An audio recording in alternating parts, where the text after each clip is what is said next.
Well, I was quite fortunate. The book was embraced by both teachers and librarians.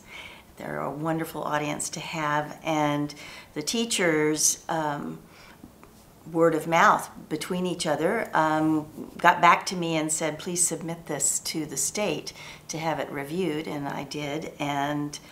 got their blessing, and then it was pretty much passed around between teachers who began to teach it. Librarians did the same thing, and a number of large libraries selected it for their One Book, One Community Read, which was an incredible thing. And I can't tell you how, but then several universities in Michigan chose it for their freshman year read, which meant all incoming freshmen read it, and then in the opening week of college they had something in common to talk about, and then they bring in the author to do that too. So I just have to say, God bless the teachers and librarians and the fact that they talk to each other. What I hope and what happens are very similar in that I've heard from teachers that students get into the idea that often you have to speak up if there's an injustice. And I remember the book is widely read in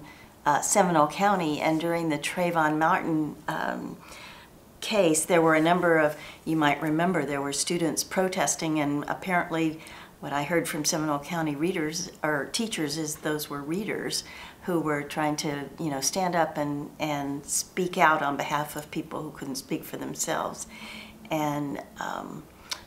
that was an amazing thing. And then after I went to Michigan State University and they read it, then the freshmen there decided they wanted to do something, and they started a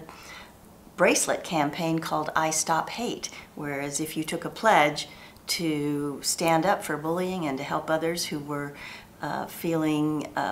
overcome or overwhelmed or alone, and they could seek out a person wearing the bracelet, the I Stop Hate bracelet. So what I hoped would happen would be that people would appreciate my father's courage in standing up against the Klan and do the same thing in their lives, and that's what students have done in more ways than I can say.